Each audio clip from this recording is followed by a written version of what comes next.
12 straight years of losing records. But if the draft is any indicator, this is the year of breaking some streaks.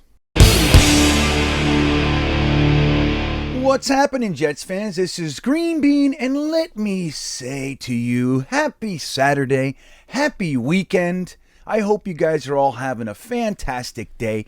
But today we're going to get into some of the streaks that seem to be floating away from our lives via the draft and what we've been able to do. We talk about it all the time, how different this regime seems than the regimes of the past when talking about the front offices of the New York Jets.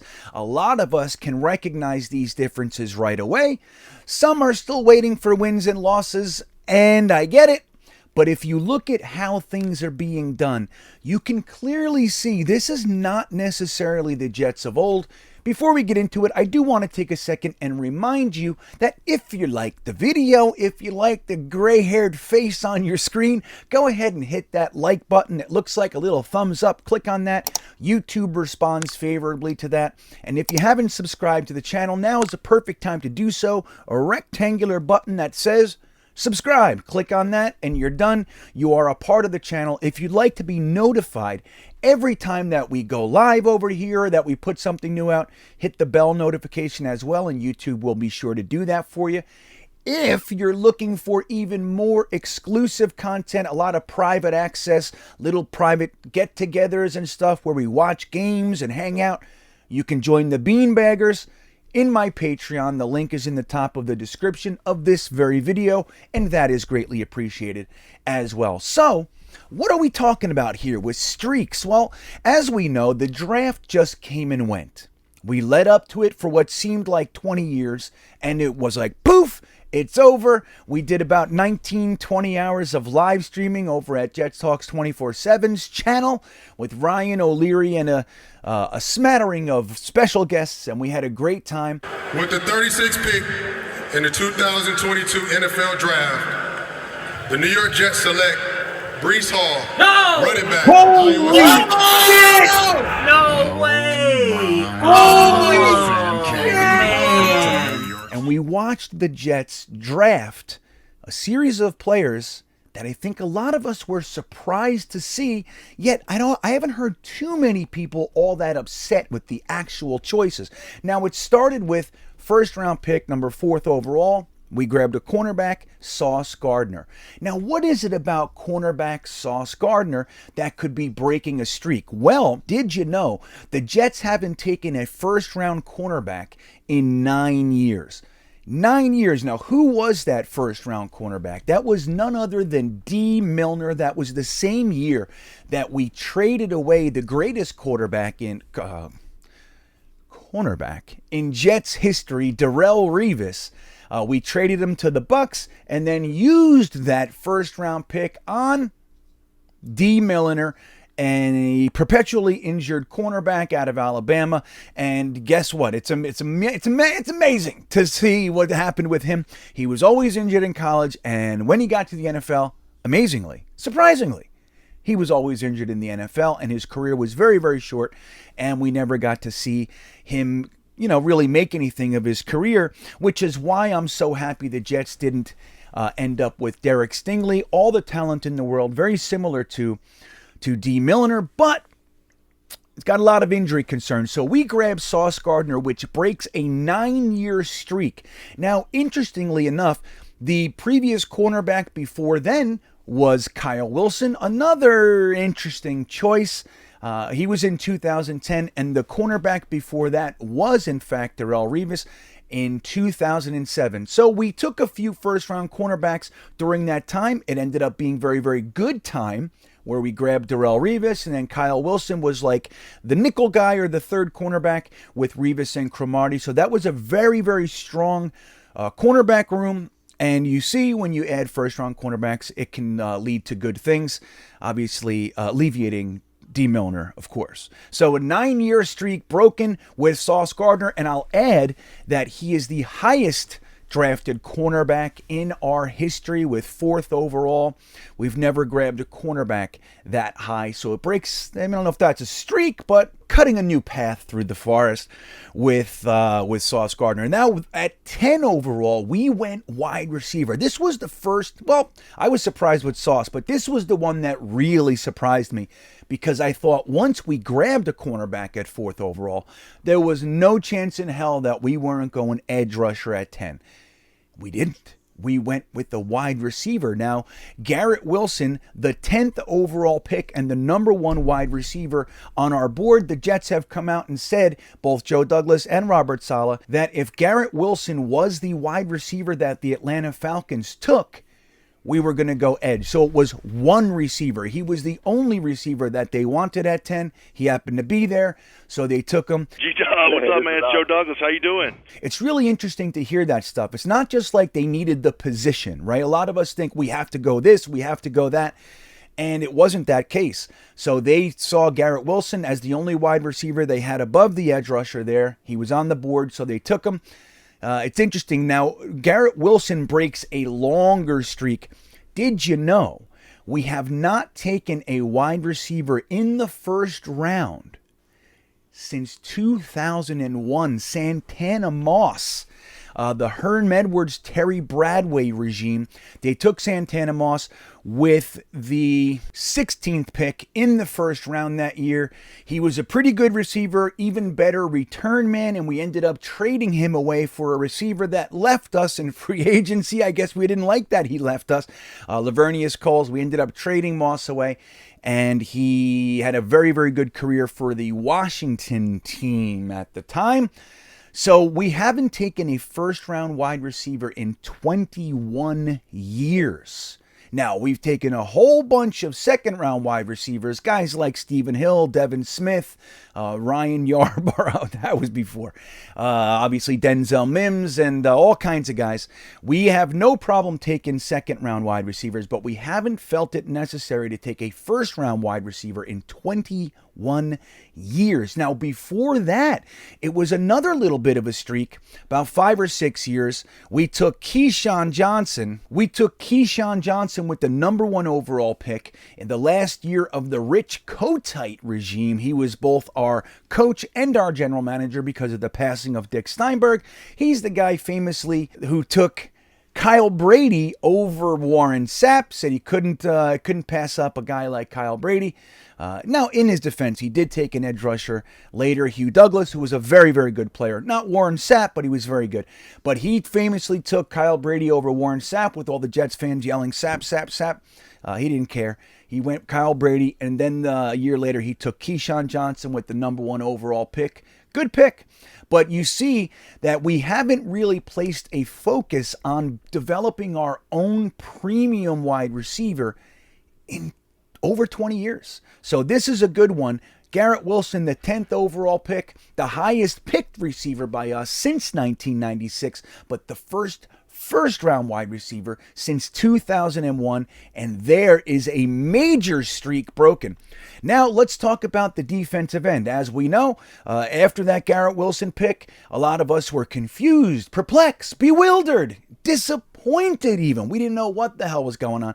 The Jets trade back in because 2 of the edge rushers, the one that they happen to like the most, were slipping all the way down. We now know that Joe Douglas was trying to trade up from the 15th pick. They thought Jermaine Johnson was gone. They thought that dream had ended, and they found out that around 14 or 15, holy cow, he's still on the board, and they tried to trade up with just about every single team from 15 to 26.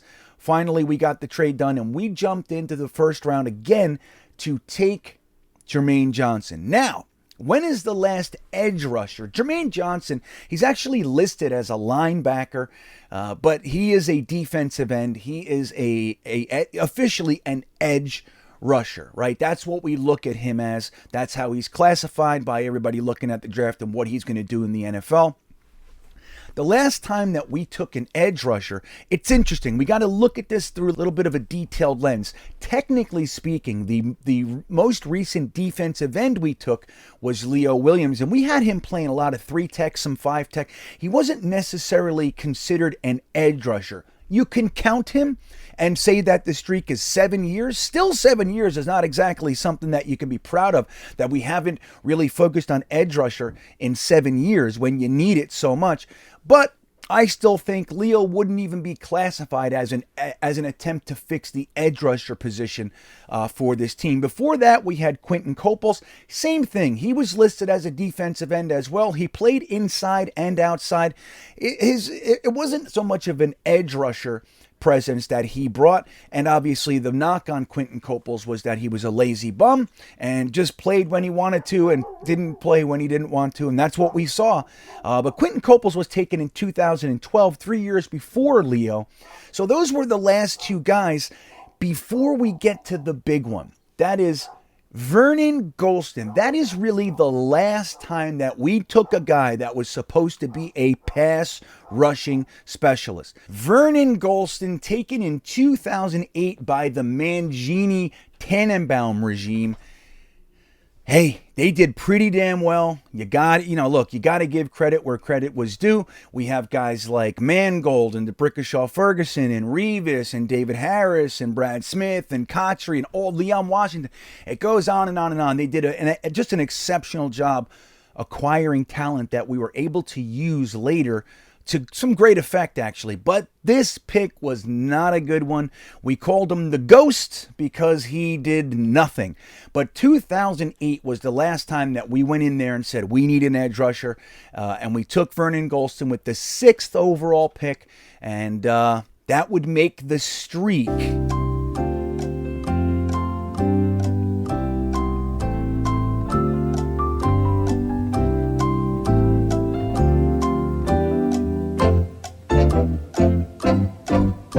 17 years.